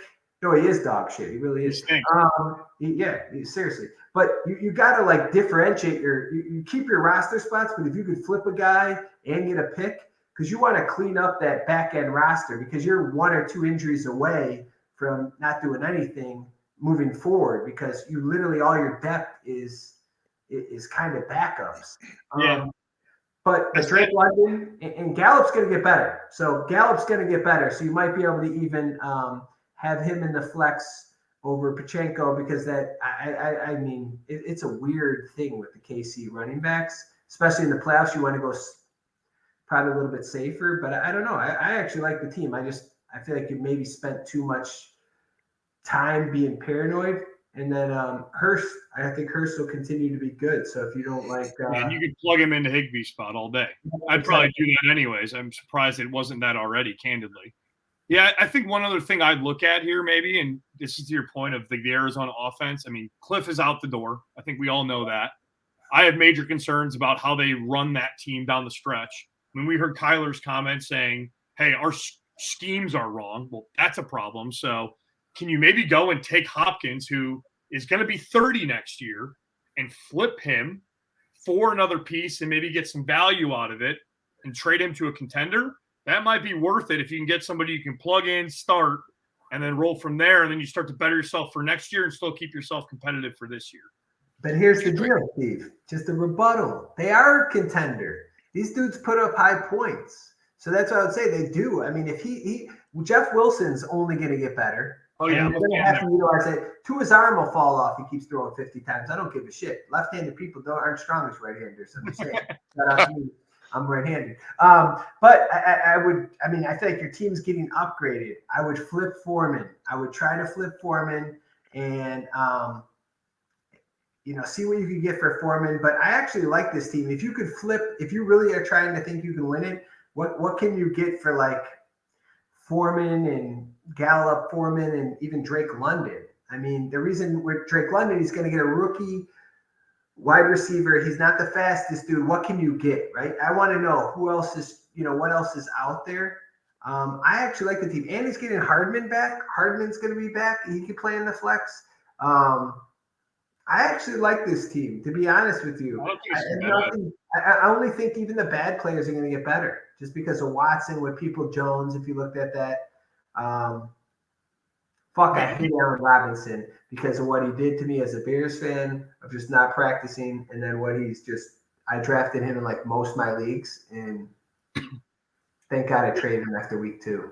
Yeah, I think the enigma on this roster is Drake London, right? I mean, obviously it's an asset you want to hold long-term in a dynasty league. You're hoping they're going to have a quarterback improvement here soon, if not next year.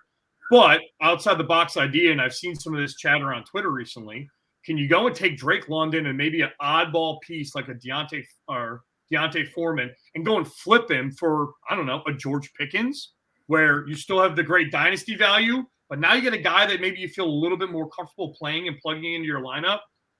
I mean, the connection's real there with Pickett. I mean, he should have had a touchdown last night. He missed him by 4 inches. So, I mean, if you can do something like that, that's an out-of-the-box idea that maybe I go try and chase down because the value is similar, in my opinion. And they're saying, just so this owner knows, I mean, you got a bright future, especially if Sean Payton goes to Arizona like it's rumored. I mean, I know there's a lot of rumors out there, but look at the openings. What's a better roster than take over? I know Hollywood's on a 1-year contract. You have to franchise them.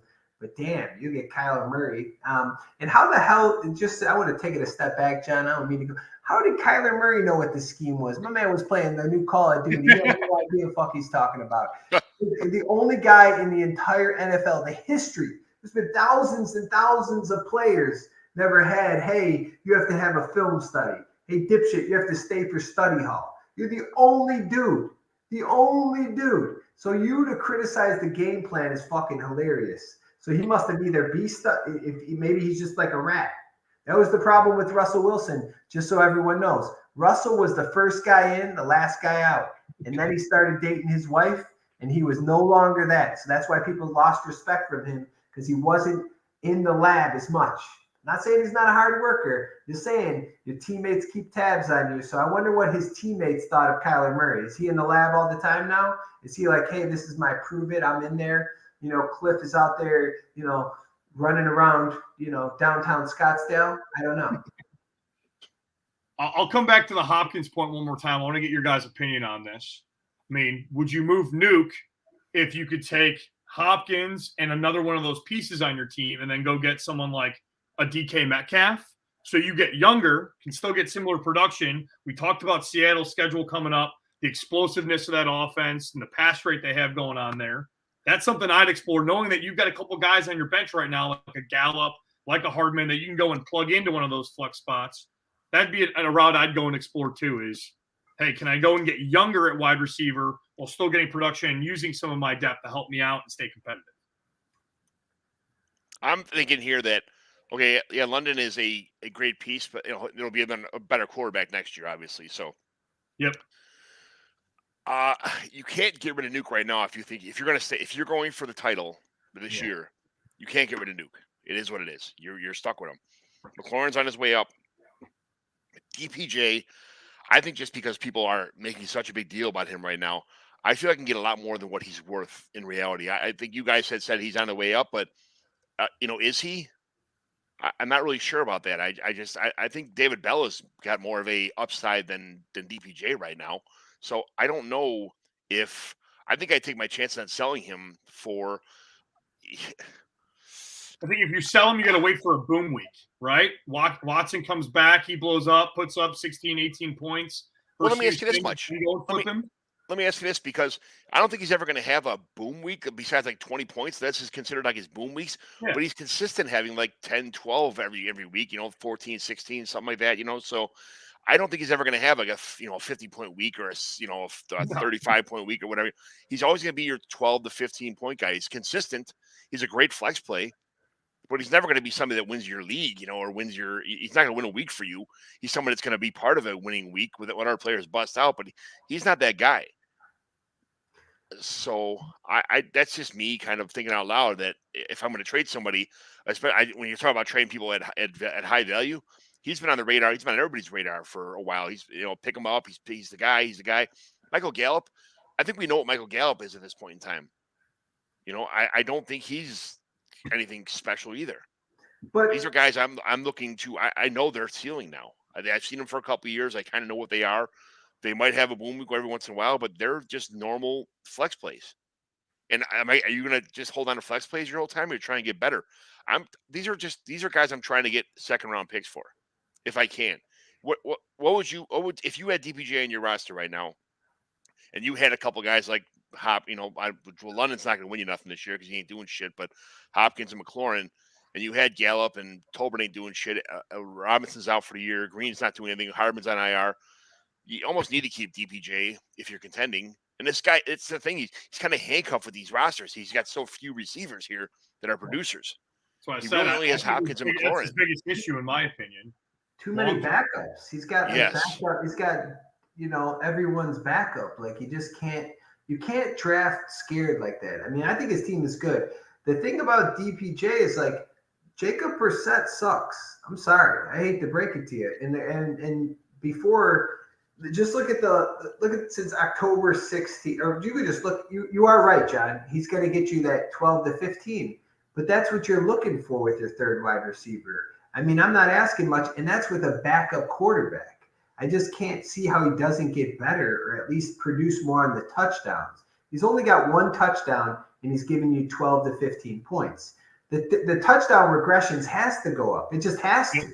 Well, I don't think so, because you got Nick Chubb and Kareem Hunt on this team. Then, you got other players that Jerome Ford's waiting in the wings next year in case Kareem Hunt's gone next year. I like Jerome Ford. And then you got Njoku, who's a special. He's a great player.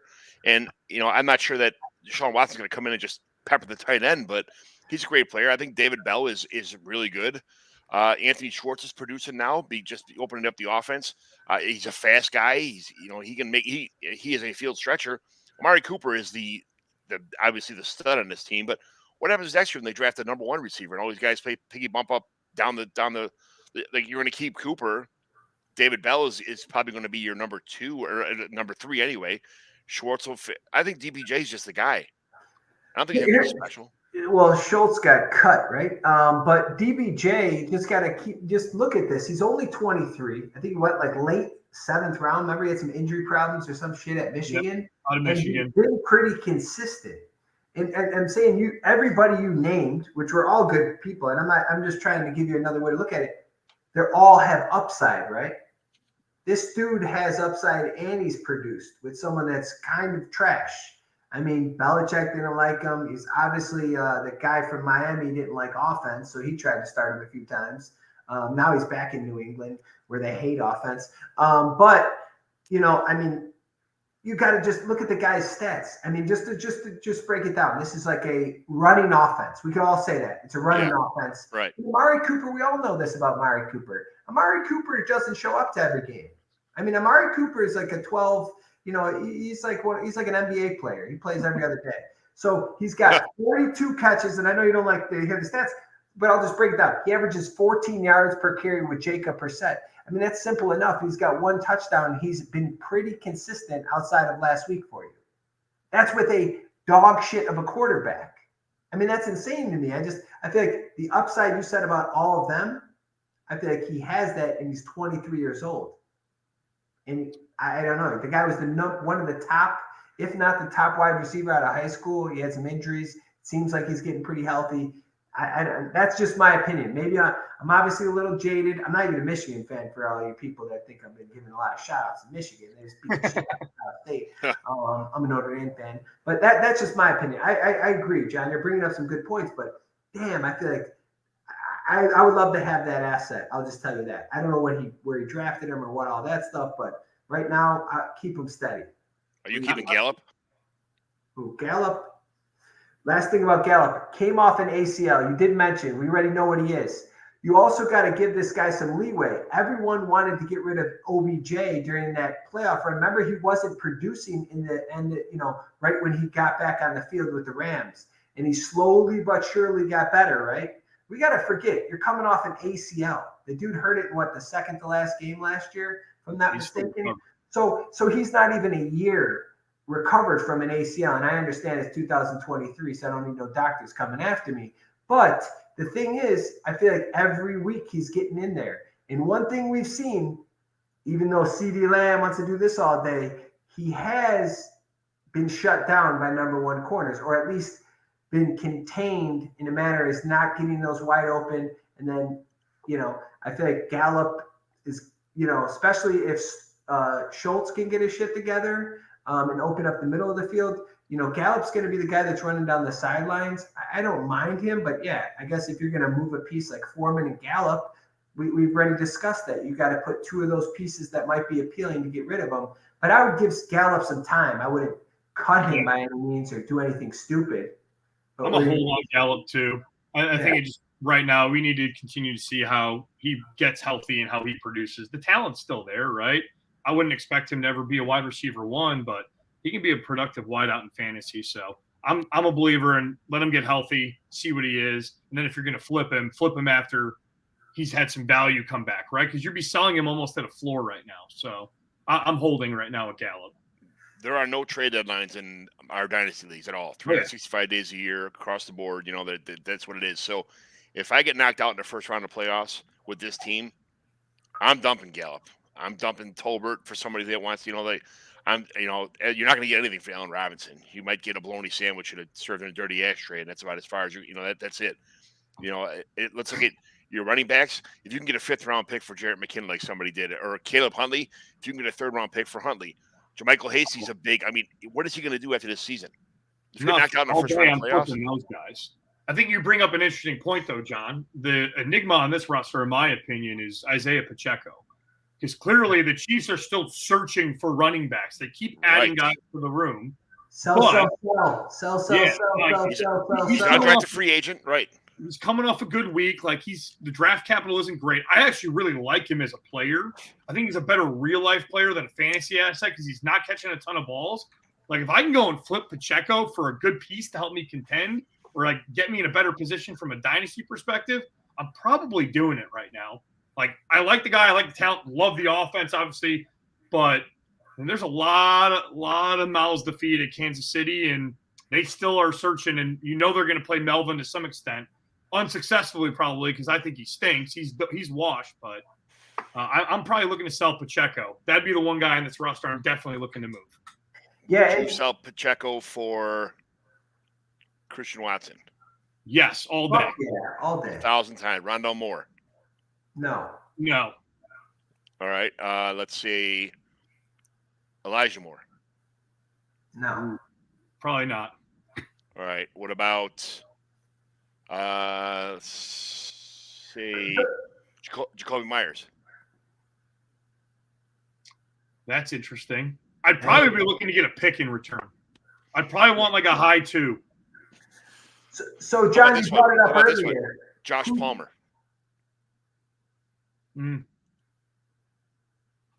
I'd say no to Palmer. I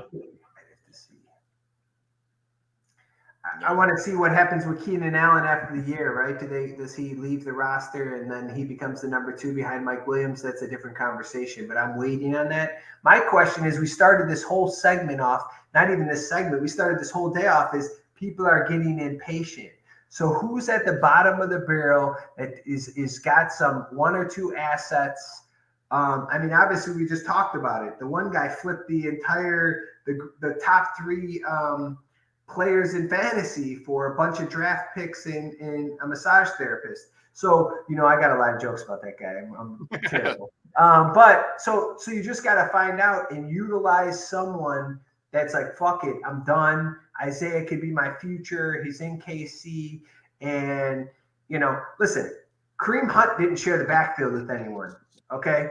Anyone, Priest Holmes or whoever Andy had, LaShawn McCoy in his, I'm not saying when he was on KC, I'm talking when he was in the Eagles.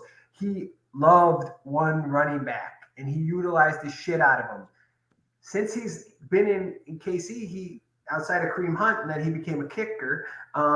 You can't, I'm just terrible. He's got one guy. And I think if he liked Isaiah, he wouldn't have put waivers on. He put a waiver on someone else. They put a waiver on Benjamin too from Arizona. There's too many waivers. And then you're signing Melvin Gordon. And to be honest with you, as much as want to joke, Melvin Gordon will come in there. He's a competitive dude. He's not like he's gotten success in this league. He's not out of his prime. He's not like LaShawn McCoy was when he went for that Super Bowl run.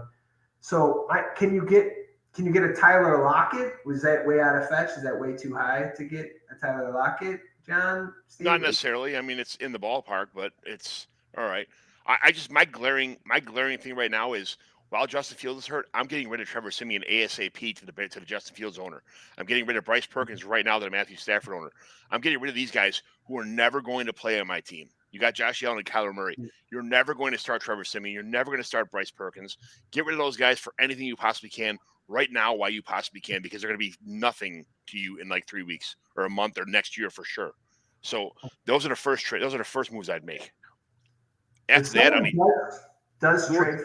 Can you let us know? Because I wouldn't trade for them at all. I'm sorry. I'm like an asshole though. Well, they're terrible. Trevor Siemian went from he got Teddy Bridgewater, and then he was back like 10 minutes later. Like I didn't even understand what happened. He had a punctured lung, and then he's back. Like I didn't even get that. It was the weirdest shit ever. I bet the game like 6 times, and then it went off. I know Greg Dulcich is my future on this team, so I'm getting rid of probably Hayden Hurst for something, because you only need how many backup tight ends do you need? You're not going to start these guys. Yeah, unless you're trying to contend right now, right? Hurst is your plug and play tight end 1 right now if you're trying to contend. But if you're not, 100% flip him. He's startable. The guy, I think he's overall the tight end 8 on the season right now, which is crazy, but there's value there if someone needs to stream a tight end. So that's what I'm saying. Like how much is Hayden Hurst going to be worth next year? How much is Higbee going to be worth next year?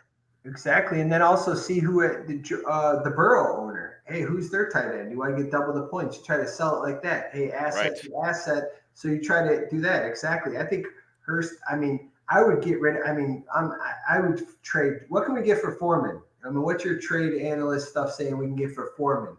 Because honestly, I think that guy just can't have any better games. Like he just can't. And that whole franchise is going to be changed. Yeah, Foreman, you're looking at would you trade Foreman to somebody who's scared about Zeke right now?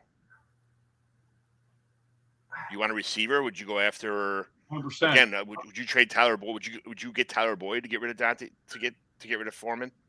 No, probably not. I think Foreman's usable in real fantasy right now, right? I like Tyler Boyd.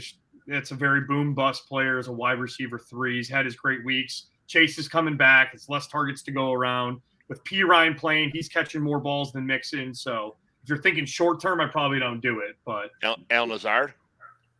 Maybe. I mean, the guys I'm probably trying to look at, I mean, and this is going back, it's like we talked about who's got depressed value that maybe we can go and buy low on.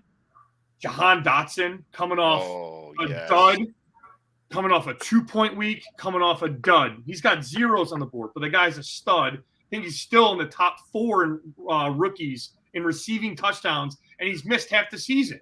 Like, the talent's there, and they're going to upgrade quarterback at some point. If not, maybe that offense adjusts for Taylor Heineke. The other guy I like maybe throwing a dart at from a dynasty perspective, we talked about him earlier, Calvin Ridley. Like, yeah, 100%. I'd trade that tomorrow. The problem is this guy's 9-3, so we can't get rid of someone. If that's the only problem. If he gets bounced out of the first round of the playoffs, that's when we do the fourth. Then we're able to have a different conversation because you're bounced. And John said you could trade at any given time. So you could even trade the players that you could trade to anyone, obviously, right, John? So if there's a guy, okay. David Bell? Yeah, I like David Bell. I like him as a buy low. I mean, I would definitely take him over Foreman, 100%. Yeah, 100% in a dynasty league all day. Absolutely. So I don't know. I mean, I think this is unfortunately this guy is just in a waiting. He's in a holding pattern because he can't really do anything because he needs the players that are good. He needs the players that are good. As soon as I get knocked out of playoffs, I'm shipping everybody I possibly can. And like I said, those quarterbacks right now who are doing nothing on your roster, I know people aren't going to give more than a 4th or a 5th, but I mean it's something because they're going to be worth 0. You'd have to give a 5th round pick to get them off your roster in a couple weeks. So yeah, a couple other guys I'd maybe throw some darts at trying to get. Sky Moore, depressed value. I think people don't have the optics on him rising right now. But back-to-back weeks of 6 catches, there's some intrigue there, especially if Kadarius Toney continues to stay not healthy. That's another guy I'd probably try to go and buy right now if you can. I don't think you're getting Sky Moore. I think people paid a 1st-round pick for Sky Moore. They're not going to get rid of him right away, and he's already kind of he's an appreciating asset as we speak. So. You'd hope, but some people aren't paying attention. So, I mean, you guys are going to see the worst fucking trade offers in the world coming at you all. I'm the best. I literally put out 60 trades a week. I mean, across the board. I'm that guy. I don't care whether you like it or not, whether it's fair or not. You're getting it. John, meet Tim George. Yeah. My friends are like, Tim's bored. He's fucking on the plane. He's sending us shit. We're getting 12 text messages from him. He's sending us. And then you just eventually, you just like show so much shit that eventually someone pulls the trigger on something. Right. Never a salesman. Yeah, right. I traded over as many stones as he can. I guess the last guy I'll throw out there who maybe be an intriguing piece from a dynasty perspective with looking at this team, if you're going to sell some of these assets, Chase Claypool. His value's pretty low right now, but he's going to be the only wideout catching balls here soon. And I like the upside. They obviously gave up the capital to get him. So next year he could be a big piece depending on how they end up drafting and what wideout they bring in alongside him. So I'd throw a dart there too with some of these lower end guys like a Foreman if I get knocked out. All right. I think we got the gist of kind of what this guy's got to do. So it's we gave a bunch of options, kind of see like it's pretty good. It's a solid team. It's a solid team in most leagues. It's just not a great team. I think they'll surprise. They got some big horses on his team that can carry him. And obviously, any team with Josh Allen's a team you got to feel comfortable about, especially going down the stretch here. So any team with 2 stud quarterbacks is already ahead of the game. That's kind of that. Just having 2 big quarterbacks on the top of your roster is always a plus. So that's it. But anyway, on how he does, Big Buddha. Shout out to you, buddy. Good team. Maybe don't be so paranoid. Probably not hit the blunt so hard before you draft dog because you were worried. But your team's solid. I like his team.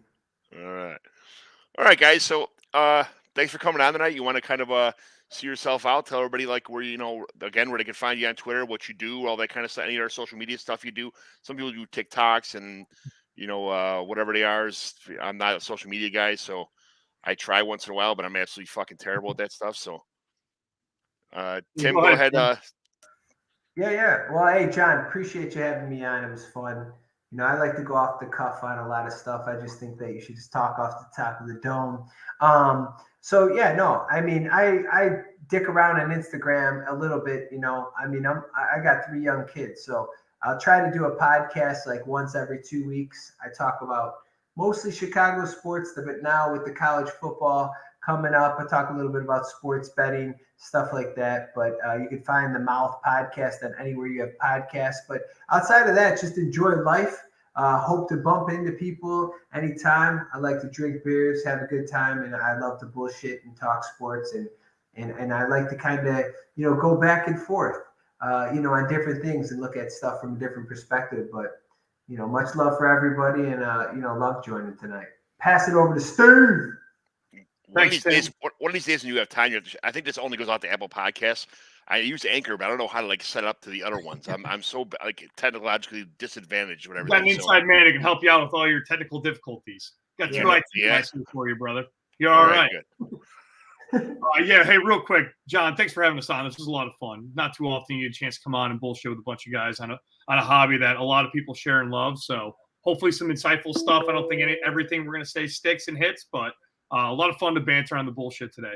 If you want to find me on Twitter, again, the tag is simple. It's @Sloby1Kenobi. You'll see a picture of me, my big burner. His name is also Kenobi, so my dog is named after my Twitter handle. But love shooting the shit on White Sox baseball, too, with free agent baseball here. If anybody else wants to run it up and chat a little bit, I'll be putting out some hot fire on how much I hate that franchise right now. So happy to jam on it with anybody, but a lot of fun jamming on some football here. And best of luck to all the teams getting ready for their playoffs and the dynasty teams making all their moves. Thanks. I love that the ring ceremony next year, Brady was going to be sitting in the opposite dugout. Yes, exactly. He took a pay cut to stay with the White Sox for the last couple of years because he wanted to be here. Now they ship him off anyway. It's like you guys are something else, and they're usually an over loyal team. I don't know why this happened, but it is what it is. He told his agent he wouldn't negotiate with the White Sox, though. I mean, I'm sure you saw that, Steve. I did not see that. I'm not going to negotiate. I'm out. He's done. Everyone knew he wasn't coming back. We're okay with that. Pick a lane and go with it. So it's time for enough baseball talk. Right, make some smarter deals and spend the money, like they said. I'm John McGlynn. You can find me on the Twitter machine at JohnMcGlynn75. Nice and simple. This is what I do for fun with a bunch of awesome people like yourselves. This is the Commissioner Evaluation Podcast, and hopefully with Tim's help, I can get it out to more than just Apple Pods. We'll figure that out too. And one day we'll be somebody. You guys. I hope you come back. I hope you come back on the podcast once in a while. Love to. Of course. Awesome.